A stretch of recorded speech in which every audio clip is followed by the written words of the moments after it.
Three paths walked as one, flows the hidden waters through the mist, knowledge, power, self-revelation.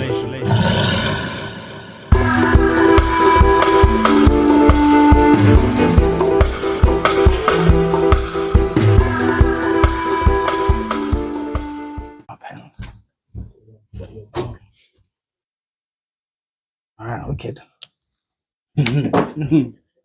Cool. Kush, do I have your permission to teach? Yeah. Teach. Okay. Thank you for coming. Thank you for taking the time to come down. This is the second class of TheDaathPath School of Thought. What we're going to talk about today does link into the first class that I did. So if you want to sort of catch up on the reference points that I'm going to make going forward, I will explain them out, but to really understand where they're coming from. And also the benefit of those that are watching online as well. You can find a preview of that on my YouTube channel, and you can also find the full version of that on my Patreon as well. So if you want to tap into that. So I suppose I'm gonna give it to you how it comes through. So there was something, the Spirit came to me recently about this actually, and it's almost like this came to me after I sort of figured out what I wanted to say here today. I figured out what I wanted to say here today, and this piece of revelation came through just at the end. But it's like it's the beginning of everything. I'll tell you what it was. It said to me, infinity is not going to turn around and explain herself to you. I was like, what? It said, infinity is not going to turn around and explain herself to you. And then when I heard that, I was like, okay. It's because to exist in that state of existence, in terms of a concept of infinity, requires such a tremendous amount of mental and emotional conditioning. Do you understand? Your consciousness has to have gone through such a transformation to be able to exist in that realm of existence. And what I mean by that is, in that realm, questions such as, why do I exist? Don't exist there. Reason why it doesn't exist there is because you should already have figured that out. By the time you get to infinity, your purpose of existence and why you exist is a question that's down at this level. It's at this level of existence where reason and purpose is so important to us. Without purpose, our consciousness struggles. What's the point of being here? What's the point of doing that? When you elevate to a higher level of understanding, you will have had to have gone through a process to figure that out, to be able to communicate with infinity. When I'm talking about infinity, I'm talking about the notion of what most people call God, whatever name you would like to put on it. It's the supreme consciousness that is a responsibility for the existence that we are in. Does that make sense? Yeah. So whatever name you put on it, it doesn't matter. That's what I'm talking about, infinity. So whilst infinity will never turn around and explain herself to you, what she does do is leave breadcrumbs. These breadcrumbs, because by the sweat of your brow you shall surely eat bread. That's why I'm using a breadcrumb reference. It's because those breadcrumbs are concepts or constructs that form the basis of our consciousness that allow us to find the supreme source. One of these constructs is love. Love is a gift.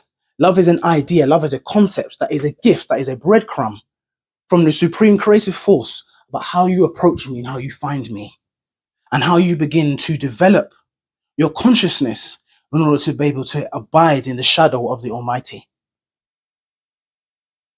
As it says, was it Psalms 82? Yes. Yeah. Did I say 82? Psalms. It's a Psalms.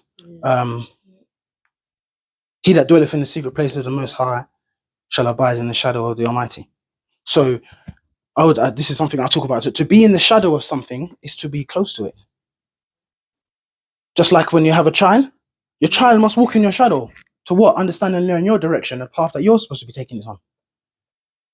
So to be in the shadow of the Almighty is to be close to the presence of that creative force. That creative force is inward, not outward. It is not an outward expression. You only find that creative force within.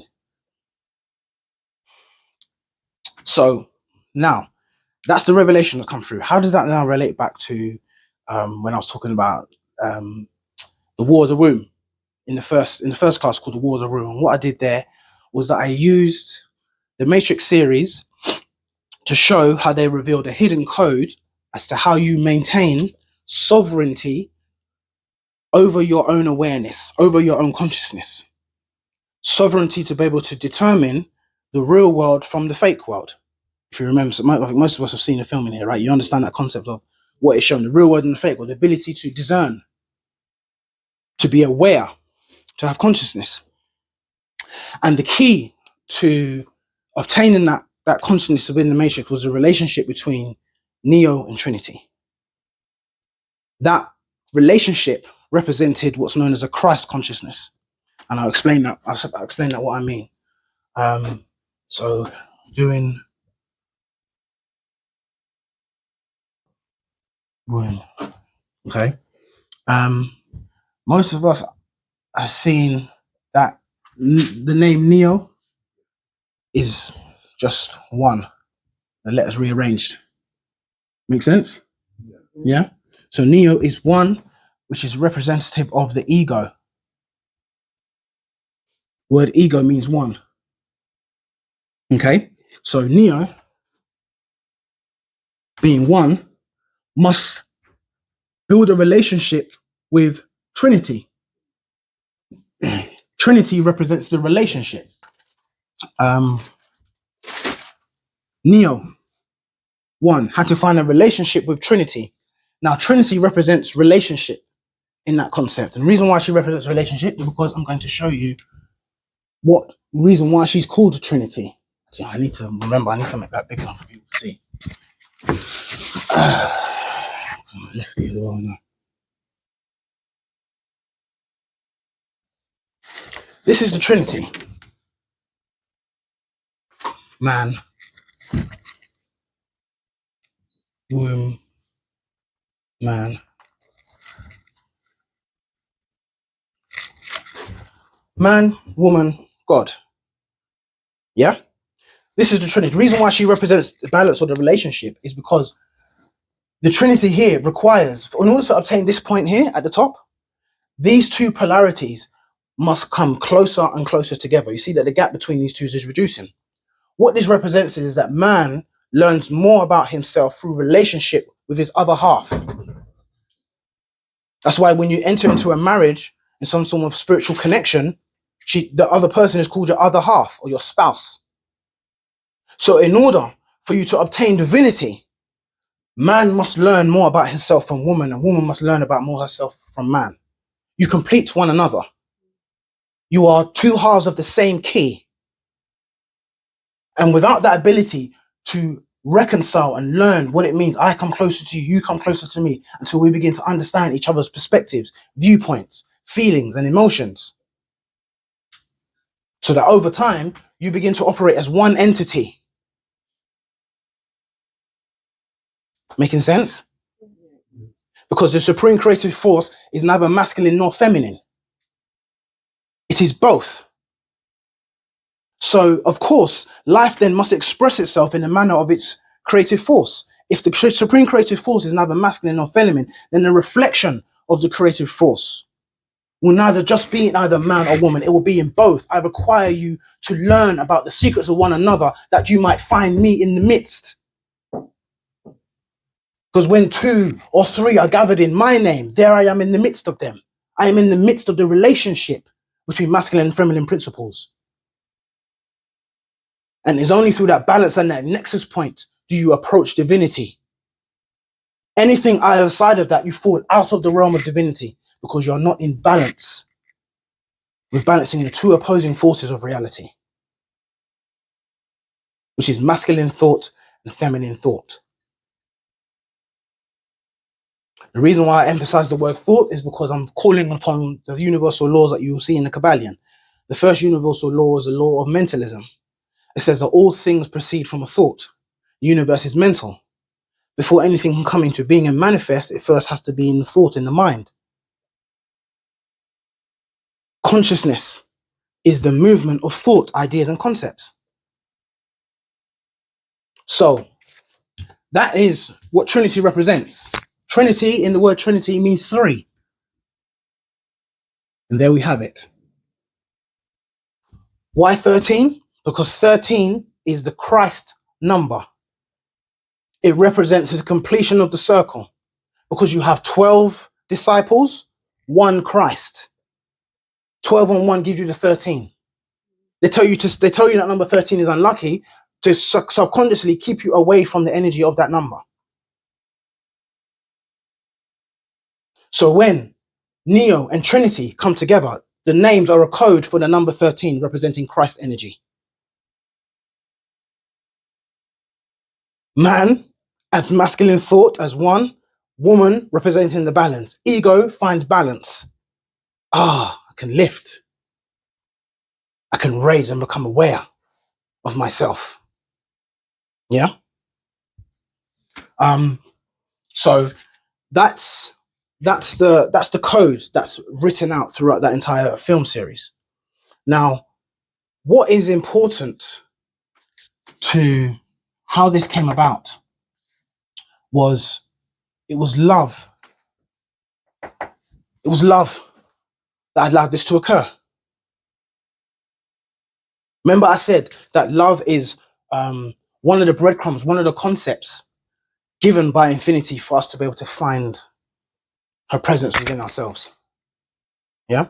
Reason why I use breadcrumbs. Remember the ugly duckling story, where all the ducks hatch out of the egg, and there's one that just looks different to everyone else, and it's typically shown as a duckling with like a grey fur or dark fur or a melanated duck, basically, to show you that it's the ugly duckling. See that psychology that they tried to play at that time.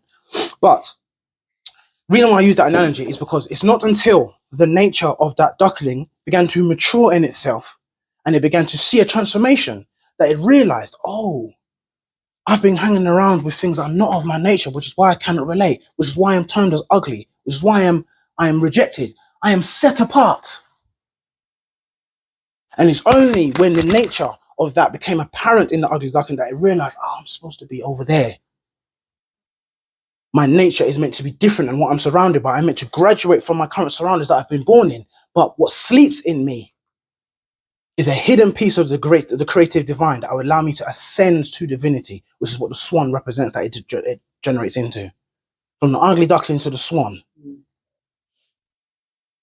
So love is that element of, if you allow it to mature and nurture in your life, think about it. What's the biggest driver of purpose than love?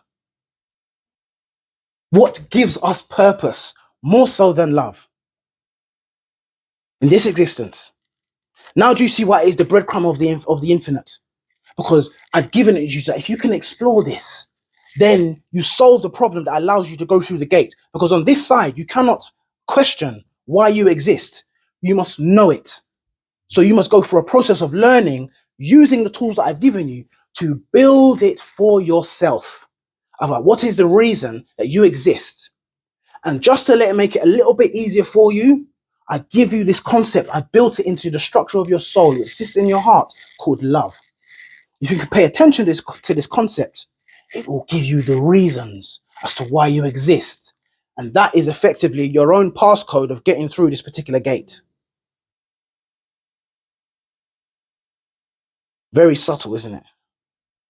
It's not easily approached, what I'm breaking down. That's why it's the hidden cause of things. The process of uncovering the hidden is what qualifies someone to be able to see the greater mysteries. Because the process conditions the heart and the consciousness to be able to deal with certain challenges that come with existing on a certain plane of existence. The responsibility that's required to be able to handle the power of determining how your reality goes for yourself, and knowing the power that you have, realizing the power that you have in influencing how your life goes about. It takes a lot. It's not something that you're just going to pick up and run with. It takes time of studying yourself. Making sense? Mm-hmm. Okay. So, how does that now relate to womb? Because I wrote room on there, but I haven't explained the word. So let's do that then, to show you how this ties in. Oh, it's going to be one of them, but never mind. So, Neo is short for neophyte. Neophyte. Neophyte means in a new, so like a new initiate into something, someone that is a novice, someone that lacks knowledge of something. The word neophyte comes from, I'll use a different pen. The word neophyte comes from the Greek neos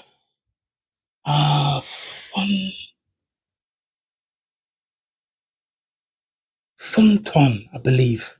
Neos funton. Someone can Google that to see if I got the spelling correct. But this just means new plant. So neophyte, neo means new plant. The neonatal unit. Come on. Come on. Now, what is a new plant? How do we obtain new plants?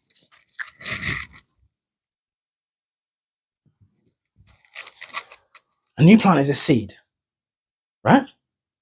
Now, who carries the seed? The masculine principle. The masculine principle in the semen carries the seed of consciousness.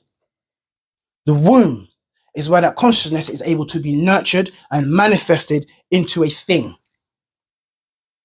So Neo, as the masculine principle, is the seed. Now, every seed requires a womb.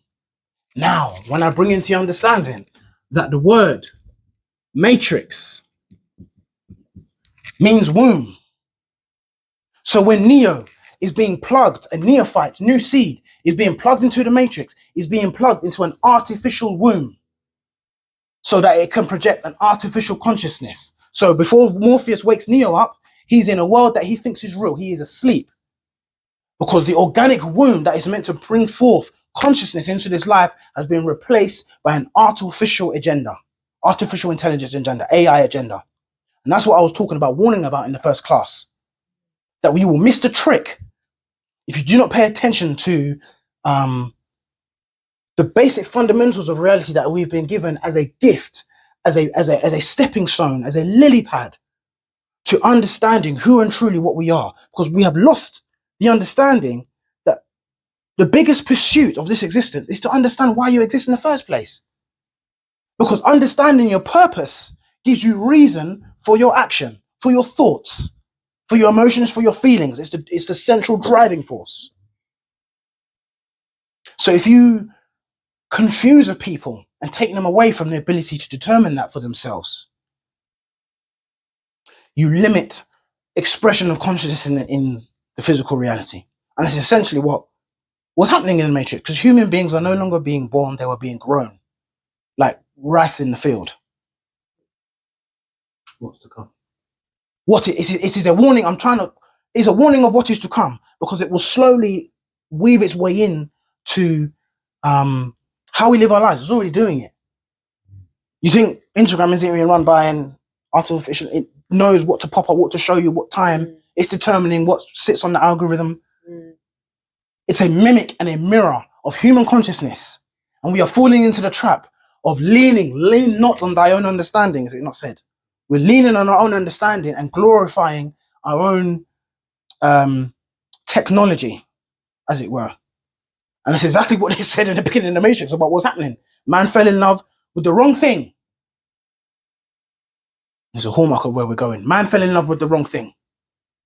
Because I gave you what you're meant to fall in love with in the beginning, man, was your woman. Gave you that in the beginning. You fall in love with that. What occurs in the midst of that relationship, in the midst of that balance, That's how you open the door to me. But now you want to consider yourself as just an individual, and I'm me. You cut yourself off. You cut yourself in half. You cut yourself off from your other half. Now we wonder why there's so much mental health happening around in society. It's because spiritually people are unbalanced. They are hungry. They are starving. And there is not enough in the material world at the moment that's feeding that consciousness of people to ease that underlying itch, that yearning of wanting to know, is this really all there is? This cycle, where is it? How many days of times we're going to do this Christmas thing and then Halloween thing and then, oh, another birthday and oh, another election. The cycle of the mundane physical world to spiritually sensitive people begins to become a bore. Because there is a hole and a void that's not being filled. There are gifts and faculties about ourselves that we have become ignorant of too long now. We are now starving. So I was trying to show you that the way to escape the matrix, escape the artificial womb, is to remember the importance of man and woman to each other. There is a reason we do not think the same. There is a reason we do not see things the same. We are not meant to. It's like a fail-safe to make sure that these idiots don't start running around and doing what I really don't want them to do. So the fail-safe I put in is the only way you can level up is you have to talk to each other. Now please figure it out because I'm waiting. Infinity will not turn around and explain herself to you.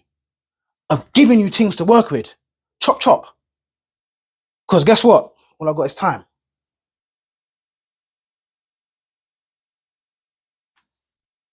So that's how that relates into this. Now, I'm going to give you a little breather. I want to tap in with like where the room is at, thoughts, because there's another levels to go. And I don't want to lose anyone. So yeah, just let me know what you think. What you're thinking. Is it making sense at least? You following? 100%. Yeah? Mm-hmm. Yeah. Neocortex. Neocortex. That's part of the brain, right? Where is that in the brain? I think it's more towards the back of the brain. I want to know if you had any. I know that's linked in with the matrix. Because that's where they plug it in at the back, isn't it? Yeah. Well, let's check this. At the back of the brain, at the back here, neocortex, and then just below here is what's known as the medulla oblongata, which is which is the top of the spine. Also, yeah, you know the body, man. It is the largest concentration of neuromelanin in the body. The melanin that coats the inside of your whole nervous system allows things to function.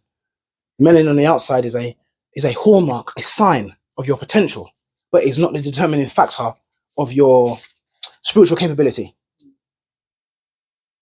Neuromelanin is present in everyone. That medulla oblongata, other name, is called the mouth of God. So when it says, when Christ is in the wilderness and the deceiver turns him and says, yo, I know you hungry, bro. Bake up these biscuits real quick. Turn these stone into bread. And Christ responds, is it not written that man shall not live by bread alone, but by the word that proceeded from the mouth of God?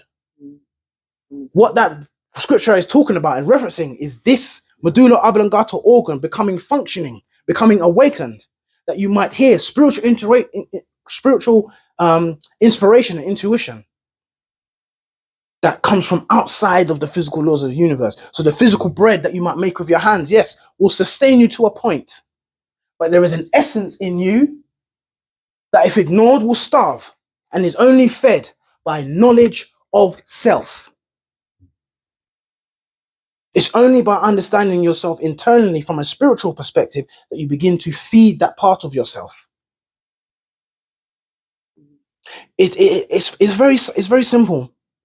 It's very simple in terms of how you understand it. You just have to come to terms with the fact that you are a soul and you have a body. You are a soul. You have a body. So now when you can begin to accept, that part of yourself. I'm going off now. When you begin to accept that part of yourself, you effectively begin to accept what's known as the dark side. Because you accept that there is a hidden principle to yourself that gives cause to everything that you see visibly. So turning to the dark side, as it were, isn't about turning into something evil and losing a sense of morals and just going about the world and no. That's how they're trying to program you, because they need to keep you away from this side. Another breadcrumb. They need to keep you away from this side. So dark side has to be evil and satanic, and it hurts children and it hurts women, and it's dark and it's ghouly and ghosts, and then I reinforce that energy by making you celebrate Halloween. That reinforces the concept that darkness is something to be scared of, which is why I do not support it. Not from the sense of All Hallows Eve and the veil being thinner between the spiritual world, and I understand its long-standing historical context in terms of paganism and all that sort of stuff. I understand that. That's not what I have the issue with. I have the issue with is how that holiday and concept is being given to us as a society and given to the children, where their consciousness is still like a sponge, is still being formed, and I can plant as core root settings from the moment they've been born and conscious. Every year we celebrate this Halloween thing, and there's all gosh, ghouly, and they do it through the fun, because the humor bypasses the consciousness and allows it to set in, nestle nice and deep. So that any time now, every child, for no reason, is scared of darkness. How is that? Where'd that come from? Where you know darkness from? In fact, when you were in darkness. So how is it now darkness is something to be feared of? Because the programming starts the moment we get out. Because if these people realize that if they go through the darkness, if they have the knowledge of how to operate in the darkness of themselves, we can't stop them finding God, and they won't listen to us. They will listen to a voice that we cannot bomb, we cannot assassinate. How do you assassinate consciousness? How do you assassinate the soul? You can only contain it, put it in a cage that it does not see, replace the womb that it first comes out of. The height of evil.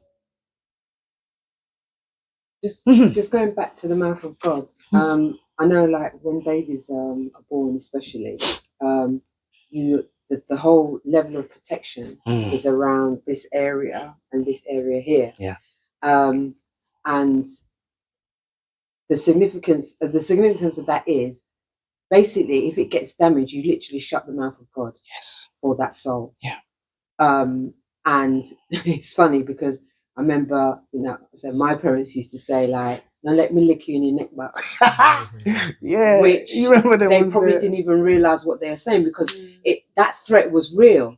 Because if you got licking in, you basically shut the mouth of God for that individual and their soul. But it's like lick you in your neck back was a real, like, every child was like, okay, we don't want that lick. You'll get the other lick. But it's funny how, I suppose, spiritually in your soul connects with the fact that don't get lick in your neck back, because that's sensitive. It's a sensitive area, because it is the mouth of God, and you're unable, it suppresses your spirit of delivering what's the revelations and stuff that's coming to you. So from early, that is one of the areas to, like what Mike has brought about the cortex, is very, very sensitive and needs to be protected. And even as we're grown adults now, we have to protect that. Something else just comes to mind as well. I saw a clip of KRS-One saying this online, and it falls in line with when you put someone in a sleeper hold and you put them to sleep, you're closing that area. It's the gateway to human consciousness. Shutting down the consciousness, right? So I remember K. Russell, he said, you put your hand in your mouth over this for 4 minutes, your heart doesn't stop beating, blood doesn't stop flowing. The first thing you lose is consciousness. So what you're interacting with and breathing, even on your very breath, is consciousness. You understand that the word breath comes from the Latin spiritus, which means spirit. So breath means spirit. So the Holy Ghost, breathing the breath of life into the nostrils of physical flesh, without the spirit, without consciousness. And think of any time you've come across a dead body, and it's someone that you know, and I know it's definitely happened for me. You look at it and you realize the thing that I had such a mental, emotional attachment to, it's not there. Wow, my relationship really wasn't with how this person physically was. It was the thing that was driving them. It was the hidden cause. It was the Spirit of God that you build a relationship with, because it is in the midst of the relationship the divine exists, which is why you get the attachment, which is why it hurts when they leave. Because it is an element of yourself moving on that you can no longer connect with. That's why when the body's like, no, that's not them. very subtle. We pay attention. If we pay enough attention to ourselves, the stuff is there.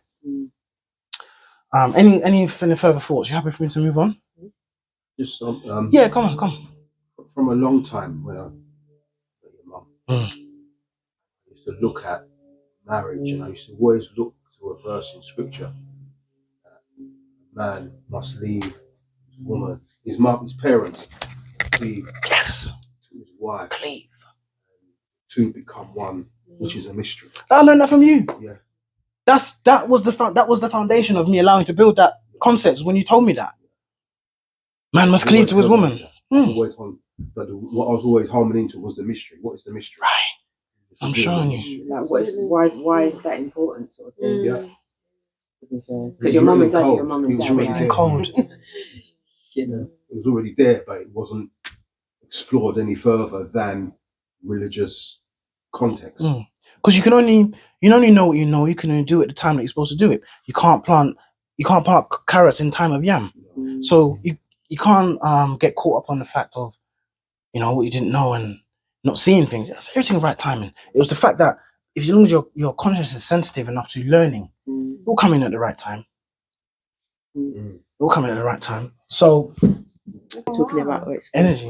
And then the other thing when you talk about I think it's in Christianity when they're talking about what is in darkness comes to light. Yeah. And that is often used in the context of saying, oh, things that are said in hidden or secretive or bad will come to light. But it's also a way of talking about you traveling through that passage. So what happens if you go through, like you were saying, the area of darkness or what's hidden or that sort of thing, if you get through that and find yourself, what you get to at the end is the light. Bang. So that's another way of saying it. Like how it's told to people, that phrase can actually have a different meaning. Yeah. Based on what you're saying. Excellent. And I'm gonna go on, Nick. Go on, Rich. Go on. I've got something to raise with mum and dad. Yeah, go on. You obviously spoke about the scripture in the Bible, which is about leaving your mum, cleaving on to your woman. So now you've got to the stage of having grown kids. Do you think, based on what Joel's just spoken about, in terms of the reason why man will cleave onto his woman, do you feel that the reason has been lived out, irrespective of the fact that he's just delivered it through his session, but in terms of how you kind of manifested your relationship and your marriage? Was it kind of natural process for you, or are you still finding yourself in relation to that kind of connection? I think it's a continuous learning. I don't think you get together and then it happens and then you've got the balance. It's a continuous daily balancing and learning, because at the end of the day, you're two separate individuals, two spiritual paths that are not the same, but what we have in common is the spirit. And so that connects, and then you build on that and you grow on that, and you start to deliver and give. Sure. And I think that's what's happened. So is it then you're growing your collective consciousness together? Yeah. 100%. Yeah. Just taking it back to this point. And it's funny, we were talking about something like that. Sorry to No, go on. We were talking about something like that yesterday, where I think I was saying it to you, where what a lot of people fail to do is understand that the other person's spirit, even if it conflicts with yours, is so important to yours. And the whole point of the conflict is that the electricity goes, and then it calms down. So it's even that's important. But like this generation, I find the younger generation, that they get the electricity, and they're like, "I'm out. I'm getting shocked. Enough. I'm done." Absolutely. And that's what has to be That's what has to be rebuilt with them, and to understand. Yeah, you're going to get those shockwaves. You're going to feel the taser. Of course. Go on. Just one more thing. I'm going to shut up in a second. But the way it's been processed in my mind is that you grow together to get to the highest point of love. Yes. Through your collective consciousness. Yeah. And therefore, when we relate it to someone dying, and we're saying it doesn't relate because their consciousness is no longer there. Yeah, it's not connected. The whole point about a really good marriage and relationship is less to do with aesthetics. It's more to do with the collective consciousness and how you grow and how you get there. So you understand it, and just relating it to the fact that actually what happens in this modern day is people get together, but it's all based on the aesthetics, not the collective consciousness, and that's what breaks it down. Yeah. The height of love is consciousness. Nothing more than that, isn't it? Yeah. I'll give you where the story where that concept comes from in Kemet, because when Aset was resurrecting Asar, remembering, to dismember is to take apart. So to remember someone is to put back together, to put back the image of something in your mind. That's how you remember something. That's why it's important to do so. Person dies twice, when they die physically and when you stop calling their name. So if you stop remembering them, the energy will pass on. There's no reason for them. They're not being called upon down here for nothing. So they're gone. Asar died physically, and he had no phallus, penis, in order to create life. And that was the sorrow in Aset's heart, was that she wasn't able to produce life physically with the man that she was in love with. Okay? But somehow, through an immaculate conception, Haru was born, or Horus was born, which is the son of Asar and Aset. It was Asar's spirit that impregnated Aset to produce Haru. That's the mythological story. The metaphysics of what's going on behind that is this. There's a reason it is said we are made in our Father's image, because the Father is the paternal parent. In that word paternal is the word pattern. He is the eternal pattern to matter. Remember, he is the seed. Man is the neophyte that carries the seed of consciousness that must be planted into a womb. And so it's through the process of knowing himself that he is able to approach the secrets of the womb. No man have lifted her veil. That is Aset. Aset is the one whose veil you must lift, because Aset is ancient wisdom, intuition, spiritual knowledge and understanding. The image of Asar was his works. She knew how to remember Asar from the things that he was able to teach her through relationship, so that physically his presence was not there, but she was able to reconstruct his works through the image of their begotten child, which is their son. Their son is the common collective consciousness of that relationship, is a son. That's why when a woman is impregnated with a seed which carries the information that gives the pattern to matter, the masculine principle determines whether it's a boy or girl in the womb. The masculine principle is a protective principle, because it is from the masculine genetics that creates the wall of the placenta that carries the baby. So we're already the provider and the protector at the moment of inception. We provide the pattern and we protect it while she nurtures and grows. She produces the matter. She's our maternal parent. Eternal matter comes from her. So she manifests the image. That is how Aset was able to reconstruct and build their son. It wasn't the fact that they had any sort of physical sex. It was because of their relationship. Divinity, he existed eternally through the relationship they had. Asar represents one. He is the one who is steadfast, who stands upright in the knowledge of self, also known as Lord of the Perfect Black. Why are we talking about the Perfect Black? Because it's talking about the one who has full control of his melanin. The one. Before a man finds a wife, he has to know himself. And this is where we're going. And they have to be conscious. This is where we're going. This is where we're going. Thank you, Pops. This is where we're going. Okay, cool. Let's get closer to the title of this. Let's get closer to the title of this now.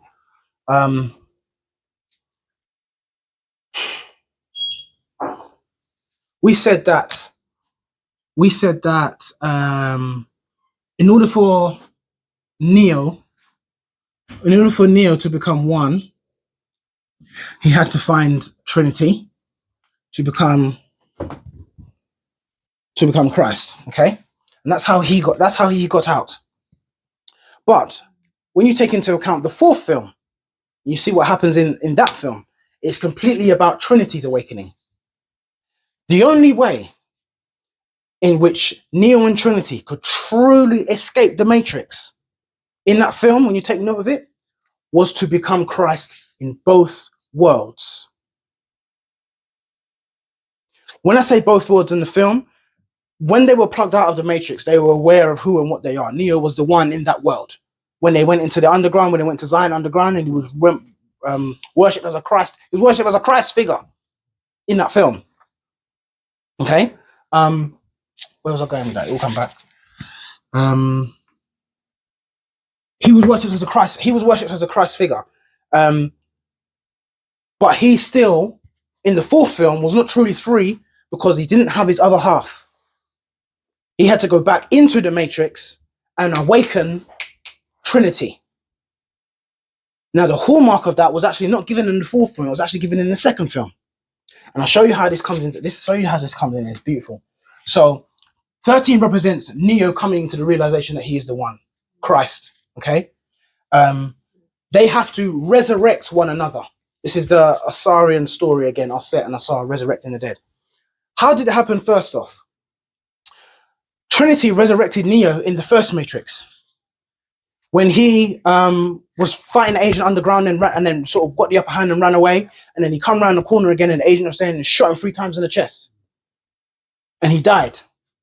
And the only way that he could come back in the film was when Trinity expressed her love for him and gave him the kiss of love.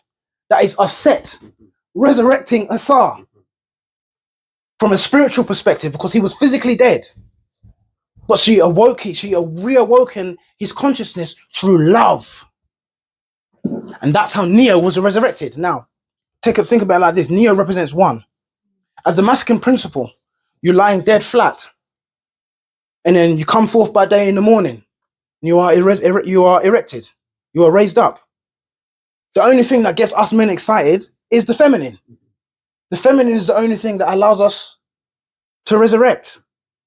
It is that love that we as men initially express through sexual and physical relationship. So when she is around us and she gives us that affection, she gives us that kiss, you can't help it. You begin to raise because it's expressed as a sexual arousal. The metaphysics, meaning beyond the physical, the cause behind that's what the stairway to heaven begins to feel like, that giddiness. We're elevating, something new's coming, something pure and something completing, something warm and something that I want more is beginning to happen. Yeah, touch me. Resurrect me. So that's how Trinity resurrected Neo. Then it had to happen the reverse. And this happened in the second film when Neo was busy off talking to the architect and he made a choice. He had a choice to either follow logic and complete the mission that the architect said and plug himself back into the code so they can reset the matrix and start the physical cycle all over again, reincarnate, or go and save your woman who's gonna die anyway, so really and truly you've got no choice. So the deceiver likes to make you think.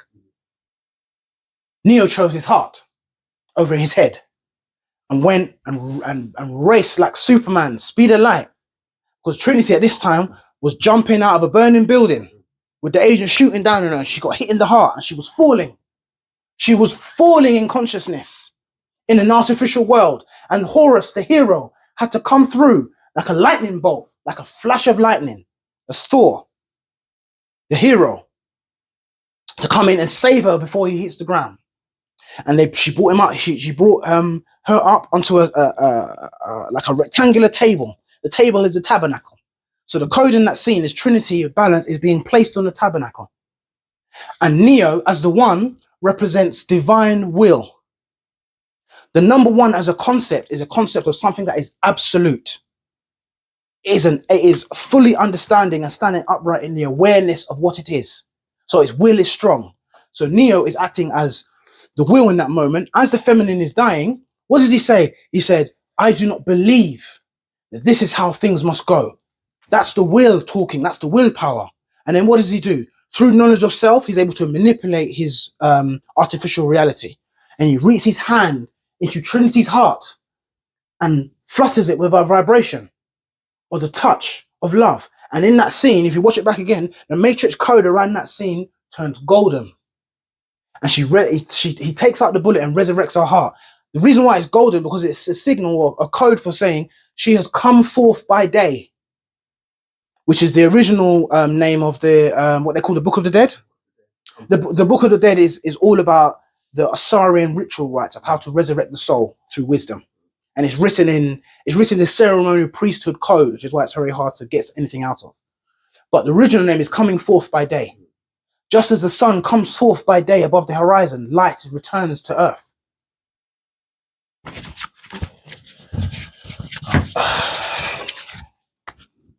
Sun. the Latin for sun, sol. This is something I teach when I go inside the prisons, that the English language is written with a code to hide things in plain sight. The master key to those codes are the vowels. You change a vowel around. If I put an... First thing that comes to mind. Don't think. First thing that comes to mind. Child. Here. First thing that comes to mind. Star. Do you see the illusion that has been created in the initial word association? You do not think that this and this mean the same thing. So I've created a mirage. I've created a room of mirrors for you in your mind by you learning and reading the English language, which is a word of spells, which is why they call it spelling. This is how subtle the trick is. 5 vowels dictate the function of the whole English language and how you perceive it. The deceit is in your perception. It is the false light that you look upon that deceives you. You must learn the code. So, the reason why I did that example, because sun, Latin soul, so therefore when we're talking about soul, we're talking about the same thing. You will never get taught this in school. Look at what's changed. Vowel. And then I can deceive you and I can tie you up in riddles with wordplay. So lawyers are brilliant at that. The spirit of the law is the interpretation of the law. Only those with the master keys can interpret the law. So, when we're talking about producing a son, the hero, the heroic element in the soul, coming to acting as a savior. Why did I go down that tangent initially? What was I saying before I went down the sun tangent? You mentioned the sun coming out, didn't you? Yes, to come forth by day. That's it. Thank you very much. To come forth by day is for the soul to return into the heart. Okay, we might as well, because it's calling me and it's right there. Mike, you've seen this loads of times. Another code. The soul returns to the heart. Yes? Hidden here.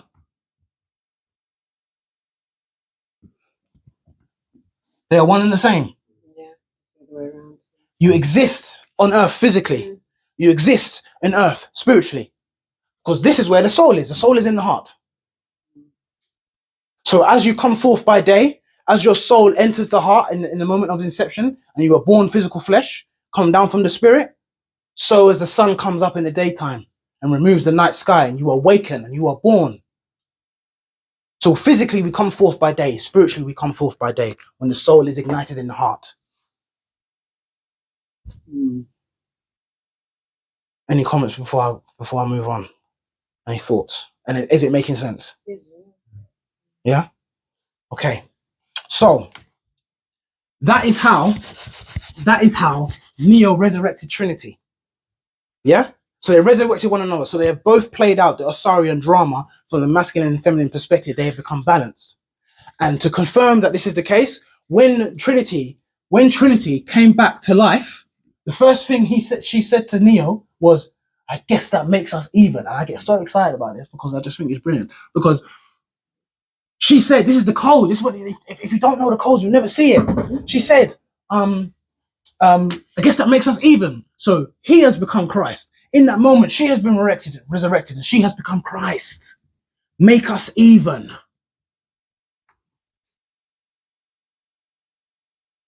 Do you understand?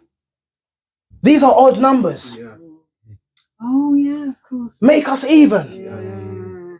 The code is a mathematical equation. You add the 2 plus 6 equals 8. It's just like doing this. 8 is like the Yeah. That's where we're going, Kush. Thank you. I knew you'd see it. Liam, I knew you'd see it. Because when we reduce this further, and this is coming back to my original comment, but let me land it, because the way I land it will make sense. Okay. Yes? Okay. Infinity. Infinity will not turn around and explain herself to you. Right. There she is. In the midst of the relationship. You both must elevate yourselves to become even, that you might find me. The breadcrumb I gave you was love.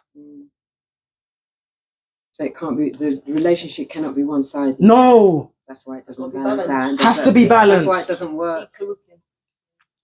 That's why it doesn't work any other kind of which combination you want to put in it, because of how you feel.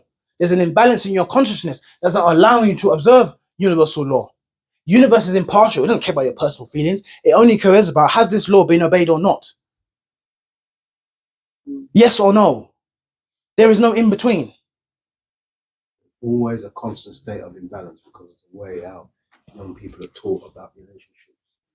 Man being this and man being that, and woman being subservient. No balance. Yeah. That's Not what giving the respect due. they're not giving the respect due. There is no, we are not, come on, man, them. In our, we were never taught about, how we learned about love was trial and error, bro. That's exactly Did it. you get it? Yeah. Still going through trial and error. But no one's ever taught us about the concept of love and how to mature with that as a man and you know? Because if you were, then the community wouldn't look like the way it looks at the moment. Imagine. But that's Go on. deliberately by design. Yes. Isn't it? Of course. Imagine, Yes. instead of trying to teach children about the alphabet people, imagine teaching them this. Honestly, And letting them see the hidden mechanics of who they were on a very basic level, as understanders of why. Because I don't know why there's girls. I don't know. As a child, you just accept it. But then you come into the awareness, you grow in your maturity of, you're different to me. Or you don't have different bits and blah blah blah. There is no training or education, and that was what was in the ancient communities. It wasn't just a logical schooling system. School happened on a mental, physical, spiritual level as well. That's why everything was always funded through the temple. That's why church and state were originally connected, because the ancient way of doing something was that your culture and your heritage was the manner in which your community placed itself in context with its natural environment. That became your heritage and your culture. That's where the communication starts. I can now talk to you. Come on, pops. That's how the communication starts with the spirit, because you have to make an interpretation of the nature that you're around for yourself, for you. Now, if you are in a land over a consistent period of time where these practices have been established by an enlightened few, a few great men, you begin to establish a way of life, a culture, and a heritage that is passed down, and you have rites and rituals about how to make sure men become men and women become women, because you are using mathematics to understand the heavens to make a direct correlation to, this happens in us too. so this is why people have no purpose. Yes. Because they don't understand they don't understand what their role is. Like you say, like children are like, oh, you're a girl. Oh, okay. It's different. But like when you become an adult, you don't understand, okay, so what am I supposed to be doing now? Yeah. Hello? Like I'm here. What is my purpose? Yeah. Your purpose is to be in balance with the other. There's only us two down here, you know? Yeah. There's only man and woman down here. There's no other third. There's only us two to get along with. So why? If we make it work now? Little peace, please. Because the earth is suffering. Earth is like, yo, these children ain't listening or behaving. There's nothing that I'm showing them. They're really not listening. No, right, time will come. When the place start burn up and I start ejecting you as a virus, my immune system kicks in, because something is in dis-ease for so long. The immune system must come in to rectify balance. What happens is the universe beams down new levels of consciousness to re-heal the earth, to recondition the heart. And that's where the spiritual awakening happens in society, and people start moving differently, because it's like the mother code coming in from the hidden darkness and saying, yeah, new iteration. As they update their AI and their algorithm, universe updates its technology. So every move that they make, their work will be their undoing. Because you cannot violate organic universal law. Universe is an elastic band. You can stretch it as much as you want. But eventually, time comes, that's supposed to return. Go ahead, I'm going yes. to phrase this question properly. Go on. What's your view then, based on all that, on the LGBTQX community? Based on using this science, it represents how can I put this, on this a certain skew of consciousness. I want to carefully approach to say there's something wrong with them, but the manifestation of their, and this is something that we're going to go, the manifestation of their I feeling, or the feeling of I, a feeling of self, of sense.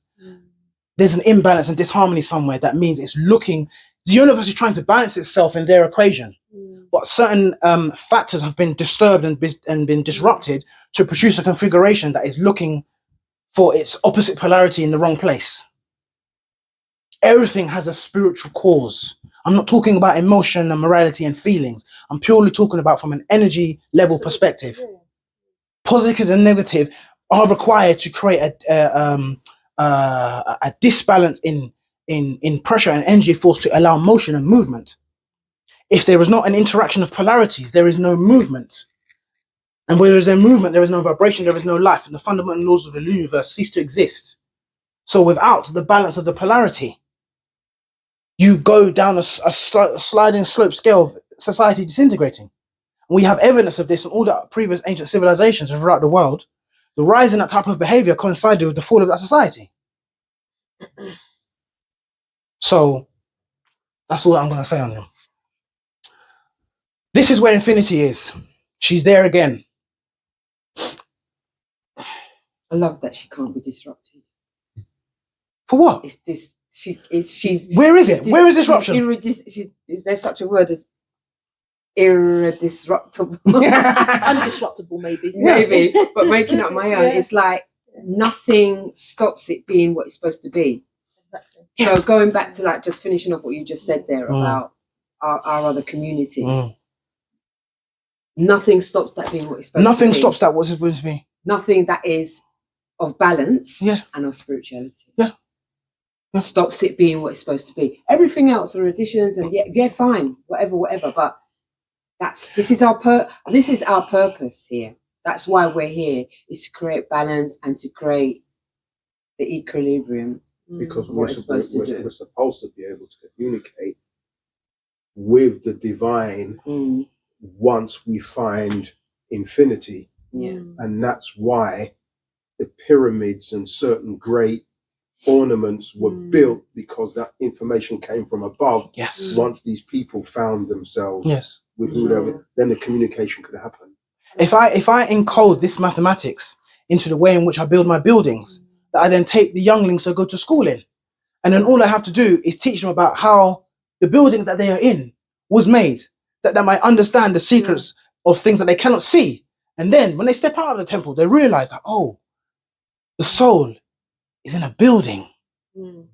So I must learn the mechanics of this building that I might learn the secrets of the universe and how I am connected to all that there is. And then it gives man and woman purpose. We don't go down certain routes of how we behave with one another, because we are directed by a concept that was given to infinity from the moment of time.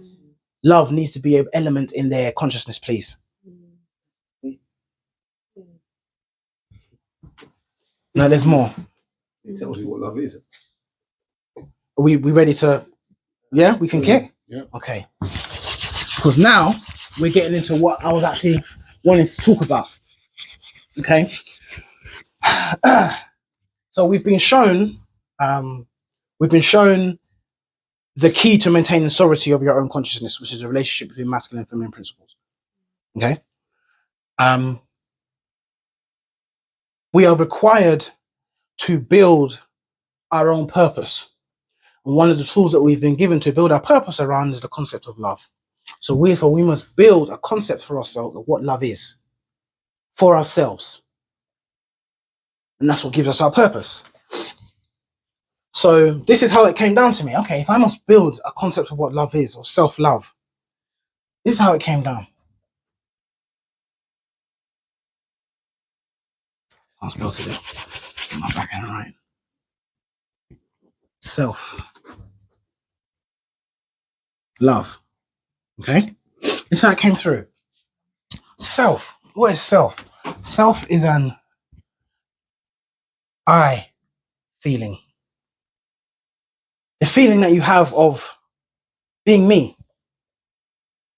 It's something that you become aware of when your consciousness changes from being a toddler child to realizing, that you're in a family and you have a name, and there is dinner time, and there is changing nappy time, and there's bedtime, and there's bath time. You begin to come into the awareness of yourself. You come into your own awareness. It is the feeling of being I. So I now, especially as a child as well, they begin thinking that their consciousness is the same as their mother, because they've been attached to that mother for so long. So it takes time for them to graduate out of their understanding. They are a separate entity now from mother. So it's the I feeling. The self is an individual.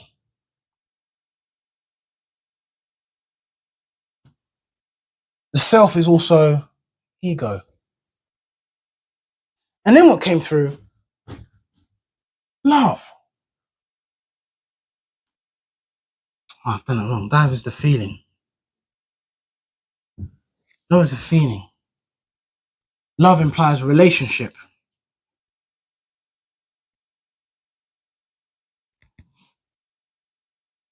Something I learned from my dad. Love is sacrifice. Or, in the metaphysical science, sacrifice represents transformation. In order to build something new, you must destroy something old. So now we build it. Self-love is an I feeling. This is where the spirit was getting ahead of me here. I feeling. Self-love is an individual relationship. Self-love is an ego sacrifice or ego transformation. These are the three areas of how we're going to explore this concept now. First, we're going to deal with the I feeling and what that means. Then we're going to deal with individual relationship. And we're going to go on to ego transformation. And to add to that, I'm going to show how it incorporates itself into the TheDaathPath ethos, which is knowledge, power, self-revelation. That is the framework or the mechanism that I use to push all these teachings through so that it makes sense to how the individual can apply it to themselves in their day-to-day life. So first I have to give you the abstract context and show the proof. And then after that, I'm going to encode it into what I teach all people that listen to me is how to build your own temple. Yeah, how to build Solomon's temple. So, actually, I'm not going to do it now. We'll do it like this. So we will go with the first topic. Now, this is going to be a little bit abstract, but I hope you can stay with me. I'll do my best to try and explain it as I see it. I feeling.